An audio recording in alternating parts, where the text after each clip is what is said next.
तो आज हम लोग बात करेंगे रोग मार्ग।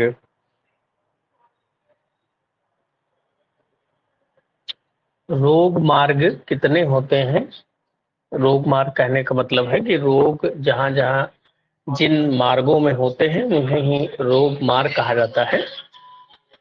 3 होते हैं।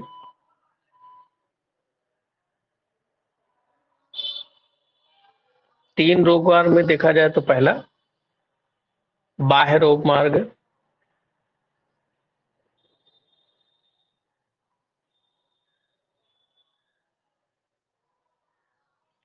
बाह्य रोग मार्ग जो होता है उसमें क्या लिखा है? शाखा।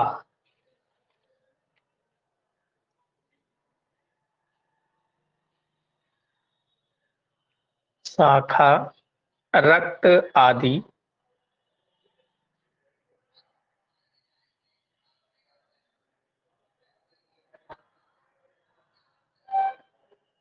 त्वक। तो सबसे इंपॉर्टेंट बात यहाँ पर ये देखने वाली है कि यहाँ शाखा का मतलब क्या होता है। तो शाखा का मतलब हाथ पैर नहीं है। शाखा का मतलब यहाँ से रस आदि जो धातुएं होती है। तो रस आदि धातुएं आपको आगे पता है क्या है? रस, रक्त, त्वचा, ये सारे के सारे कहाँ पर आते हैं? बाह्य रोग मार्ग के अंतर्गत आते हैं। और बाह्य रोग मार्ग में जो रोग होते हैं, रोग कौन कौन से होते हैं? रोगों को देखें। बाह्य रोग मार्ग में होने वाले रोग, मशक, जो मूल वगैरह होते हैं उन्हीं के भेद छोटे छोटे होते हैं, जैसे व्यंग, झाई पड़ जाना, गंड, गड्ढे जैसे पड़ जाना, अलजी, अर्बुद।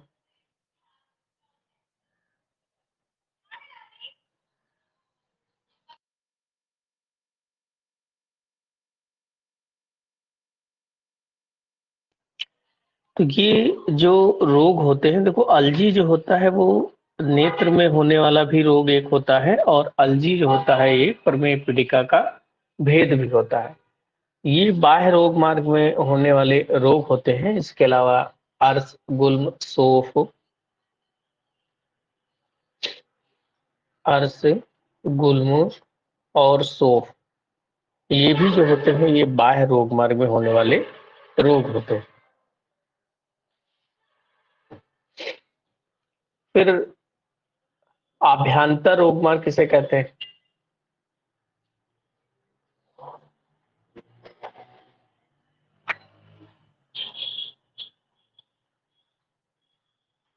आभ्यंतर रोग मार्ग में क्या क्या चीजें आती हैं पहले तो वो देखा जाए।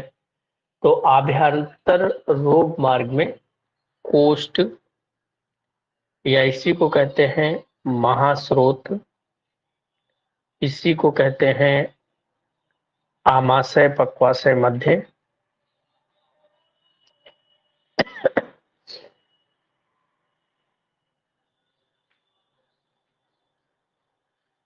आमाशय, पक्वाशय में मध्य, या फिर जो आश्रित रोग है, आमाशय पक्वाशय आश्रित लिखने।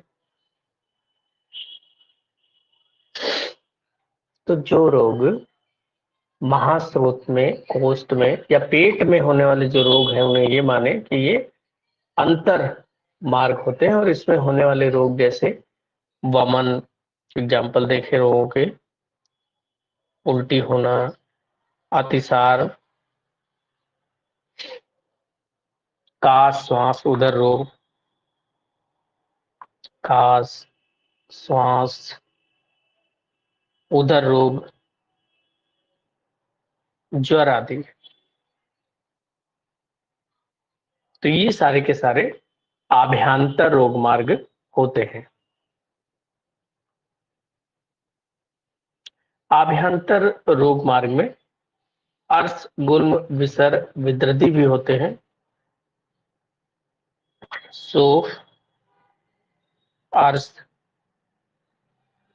विद्रदी और विसर्प। ये भी रोग जो होते हैं वो आभ्यंतर रोग मार्ग में ही होते हैं।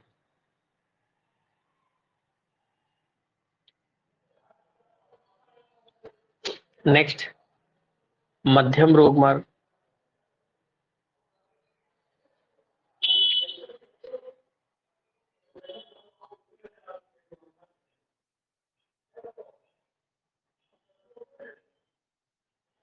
मध्यम रोग मार्ग में क्या क्या चीजें आती हैं? तो इसमें सिर, हृदय, बस्ती आदि मर्म। सिर, हृदय, बस्ती आदि जो मर्म होते हैं ये मध्यम रोग मार्ग में आता है। इसके अलावा अस्थियां की संधियां जो होती हैं,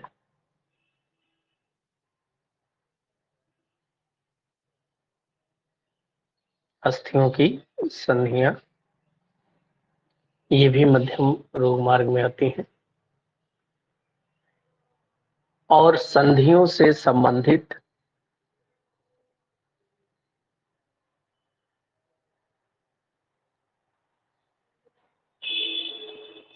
संधियों से जो संबंधित शिरा, स्नायु, कंडरा होते हैं, शिरा, स्नायु, कंडरा, यानी जो टेंडन और लिगामेंट होते हैं, ये सभी के सभी मध्यम रोग मार्ग में आते हैं। और इनमें होने वाले रोग क्या क्या होते हैं? जैसे राजयक्ष्मा, पक्षवद,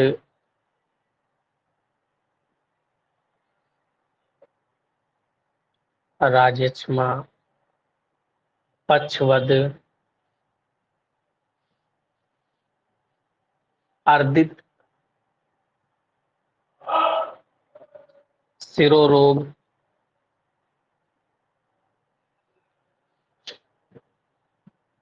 संधि, अस्थि और त्रिक के सूल, संधि में जो सूल होता है, अस्थि में जो सूल यानी कि जो पीड़ा होती है, और त्रिक,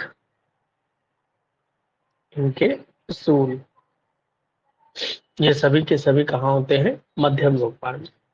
और साथ ही साथ में स्तब्धता यानी कि जकड़ा।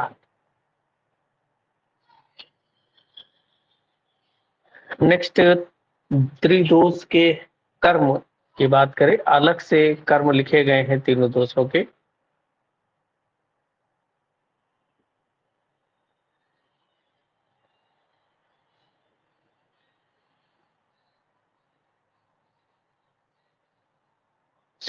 वात, पित्त, कफ के कर्म दे हैं।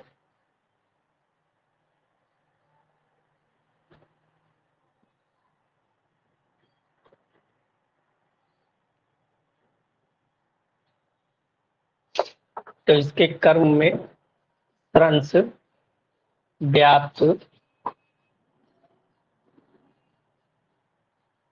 वात के त्रंस का मतलब है खिसकना, जैसे सन डिसलोकेशन।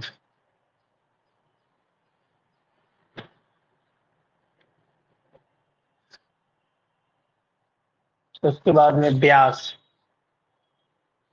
व्यास का मतलब होता है फैलना या फूलना। व्यध, व्यध मतलब चुभने जैसी पीड़ा।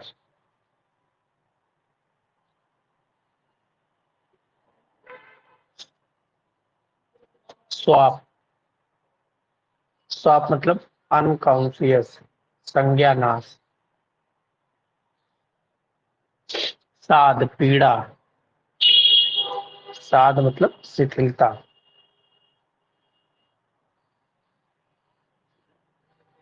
पीड़ा,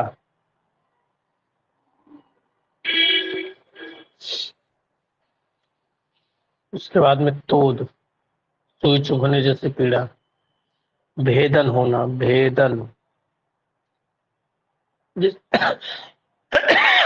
भेदन जैसी पीड़ा। अंगों का टूटना, जुड़ना,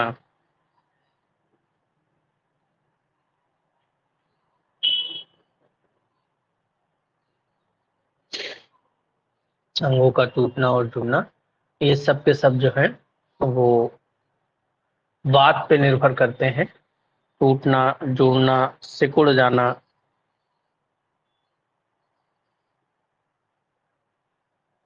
मुड़ जाना,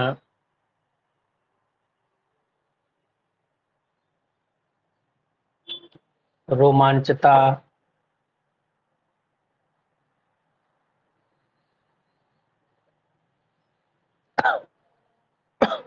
तर्पण,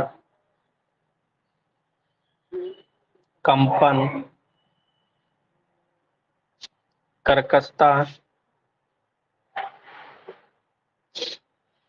कर्कशता मतलब खुरदरापन, खोखलापन, खोखलापन हो गए, सूखना, स्यंदन, ऐंठन, कसायस्ता,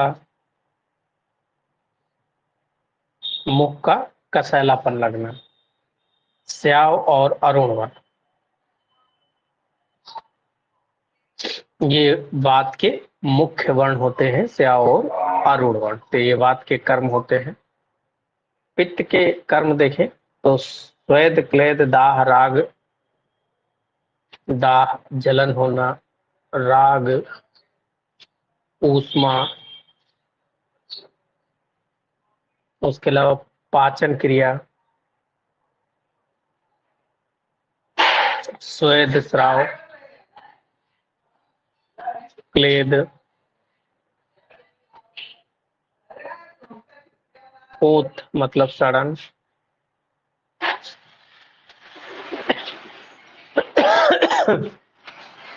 इसके अलावा सदन, सदन मतलब शिथिलता,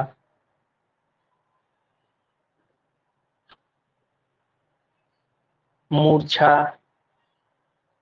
मद, नशा चढ़ना, मूर्छा, कटु और अम्ल रस। तो पित्त के जो प्राकृत रस है वो कटु और अम्ल रस है। पांडु और अरुण वर्ण, पांडु और अरुण वर्ण को छोड़कर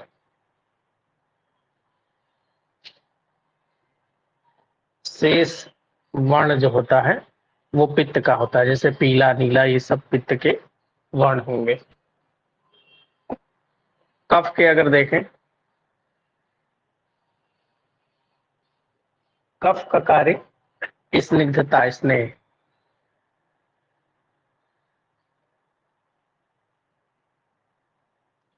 स्निग्धता है, काठिन्य, कठिनता, कंडू, खुजली होना, शीतलता, गुरुता,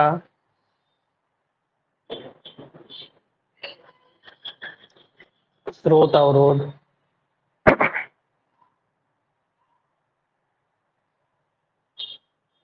उपलेप मतलब कुछ चिपका सा लगना, उपलेप,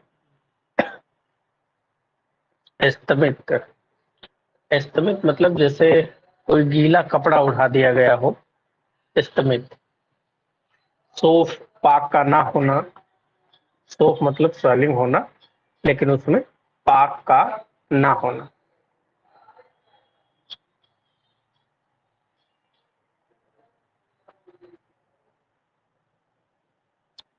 निद्रा का अधिक आना, निद्रा अधिक यानी कि निद्रा का बहुत ज्यादा आना, श्वेत वर्ण होना, मधुर और लवण रस होना।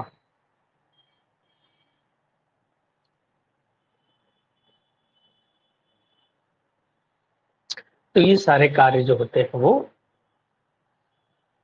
कफ के होते हैं।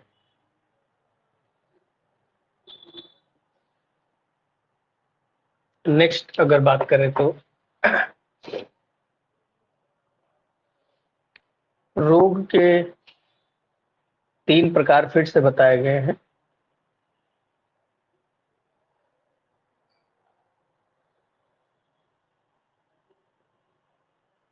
एक बताया गया है दृष्ट कर्मज,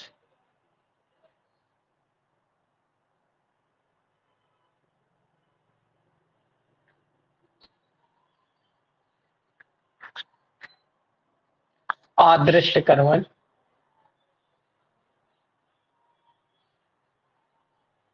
और तीसरे हैं दृष्ट और अदृष्ट। दृष्ट कर्मज यानी जिसमें रोगों का कारण दिखाई पड़ता हो, जैसे आपने खाना खाया, ज्यादा खाना खा लिया तो पेट खराब हो गया, तो उसमें आपके कारण दिख रहे हैं, तो ये दृष्ट कर्मज है। अदृष्ट कर्मज जिसमें कारण ना दिखते हो, जैसे बैक्टीरिया आ गया, वो दिख नहीं रहा है, बाद में आपको रोग हो जाए। और तीसरे हैं दोनों, जिसमें दोनों कारण होते हैं। तो कोई भी रोग जो होता है उनके लक्षण भी कैसे होते हैं, दोष के अनुसार होते हैं।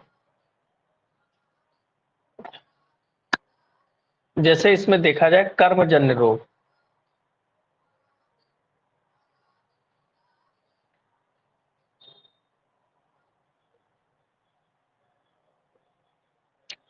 कर्मजन्य जो रोग होते हैं तो कर्मों के कारण से होते हैं, और जब कर्म समाप्त हो जाता है, कर्मजन्य रोग इनके जो कारण होते हैं बिना कारण के उत्पन्न होते हैं,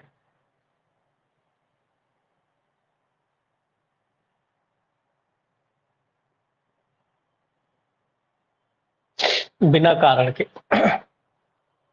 इसमें पूर्व जन्म के कर्म वगैरह हैं, तो जैसे पिछले जन्म में अगर ने कोई आपने ऐसा काम किया है जिसके कारण से अगर कोई रोग हो जाता है, तो उस कारण से जो रोग उत्पन्न, जैसे कई बार लेप्रोसी, कुष्ठ अगर किसी को हो जाता है तो ये माना जाता है कि पूर्व जन्म के कर्मों के आधार पर हुआ है।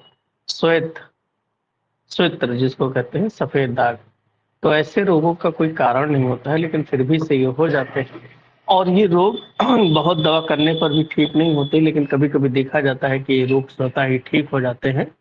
तो क्यों ठीक हो जाते हैं, तो कर्म के क्षय के कारण। तो जो आपने पूर्व जन्म के कर्म थे, वो कर्म जब आपके क्षय हो जाएंगे तो उस कारण से वो रोग ठीक हो जाएगा, तो कर्म के क्षय के कारण।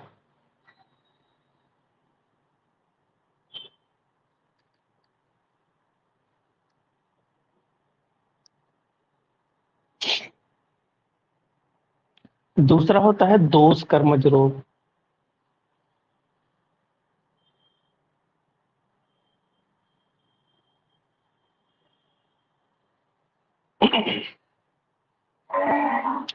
दोष कर्मज रोग में कर्म का दोष कारण होते हैं।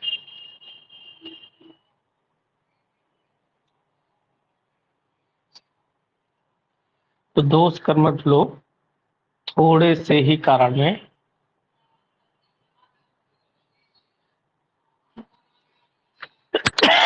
बहुत बड़े रोग हो जाते हैं।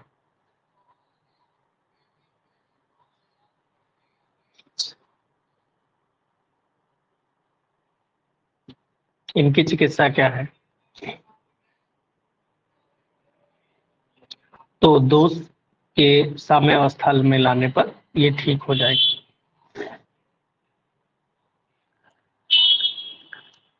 तो विरुद्ध, या ये लिखें कि दोष के विरुद्ध गुड़ वाली चीजों का सेवन करने से।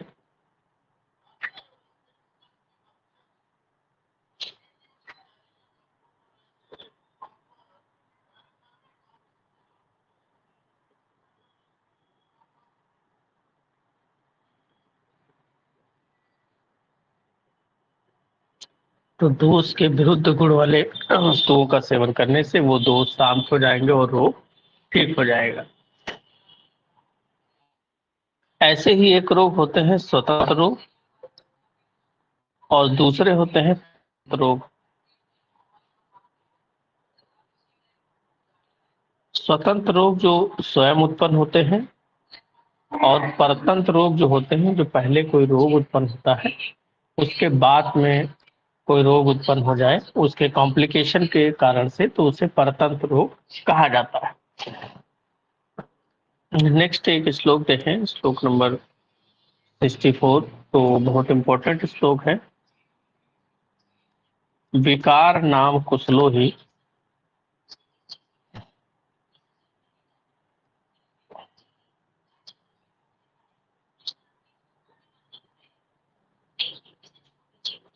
विकार नाम कुशलो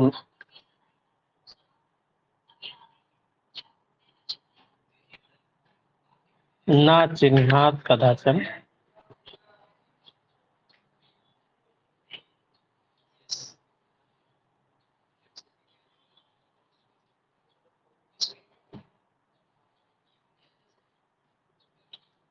न ही सर्व विकाराणाम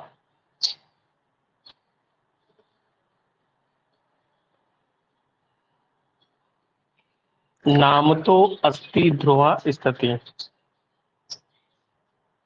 नाम तो अस्ति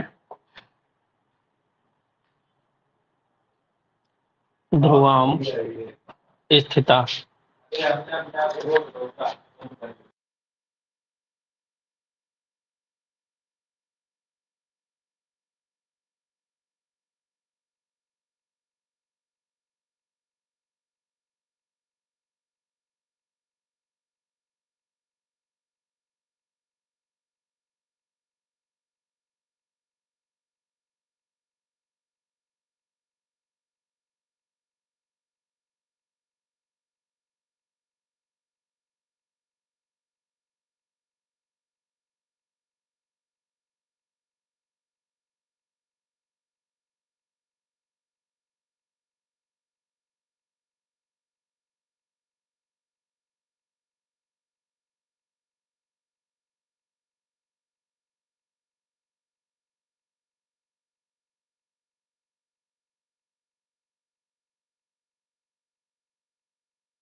हमेशा ये संभव कई बार क्या होता है कि विकारो नाम कुशलो, जब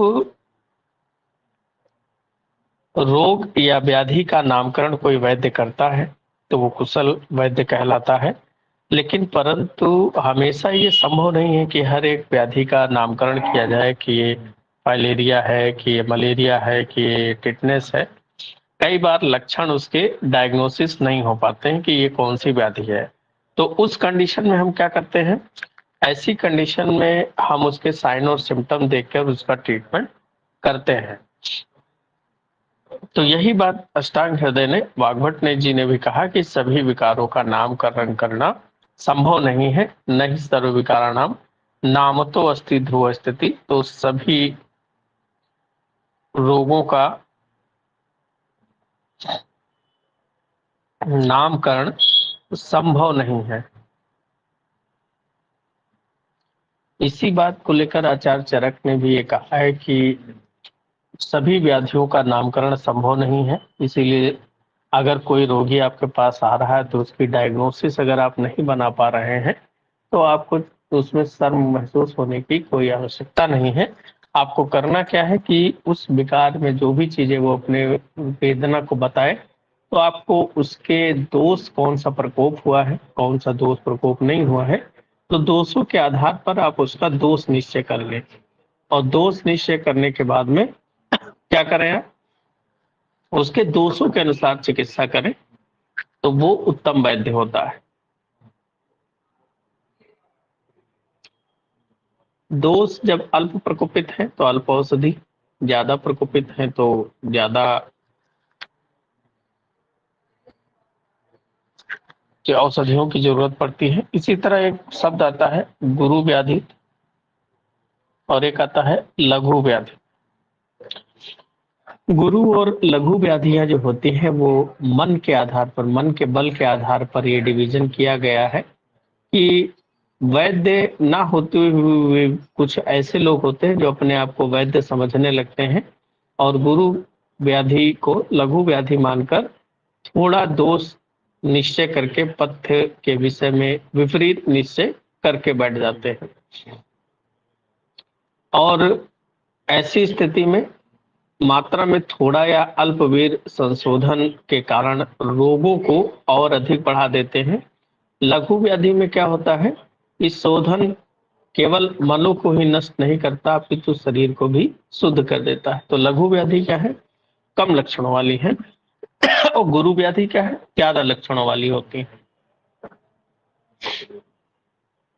आयुर्वेद के पठन पाठन को हमेशा लगातार करते रहना चाहिए। तो इसी चैप्टर में श्लोक नंबर 673 भी लिखा हुआ है कि अतो अति युक्त सतताम सर्व आलोच्य सर्वता तथा युजित भैषज्यम आरोग्याय यथा ध्रुवम। तो आयुर्वेद के पठन पाठन को वैद्य लगातार, तात्पर्य नहीं कि आपने बीएमएस कंप्लीट कर लिया फिर उसके बाद में संहिताएं अलग रख दिया। आपको हमेशा जब भी रोगी आए तो इन संहिताओं को जरूर पढ़ना चाहिए।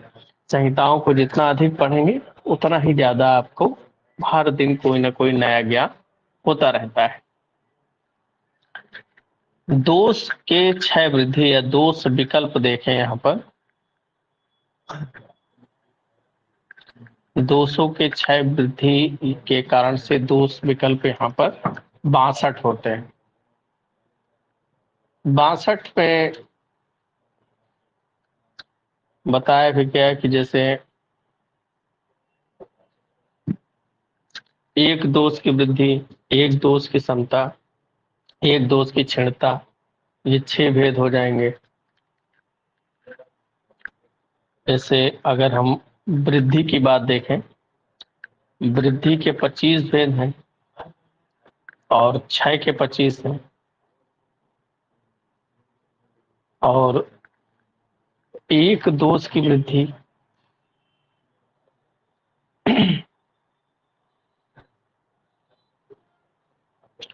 एक दोष की समता,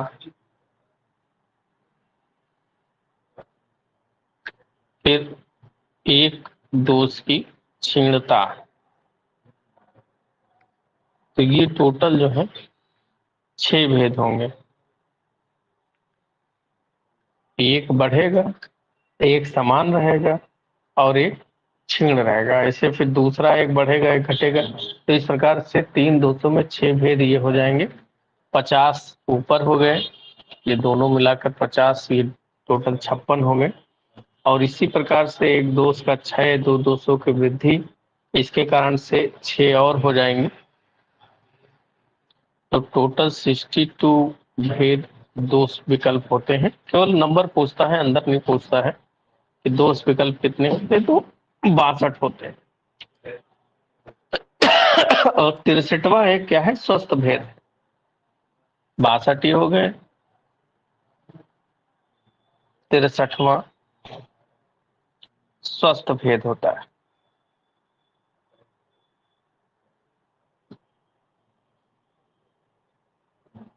इसमें वात पित्त समान रहते हैं।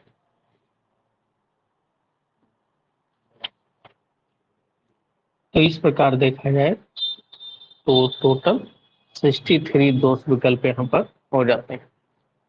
तो ये चैप्टर नंबर 12 खत्म हो गया है। नेक्स्ट चैप्टर है दोष उपकर्मणी, यानी कि अब दोषों की हमको यहाँ जो प्रकोप हुआ है समन करना है, इसकी चिकित्सा करना है।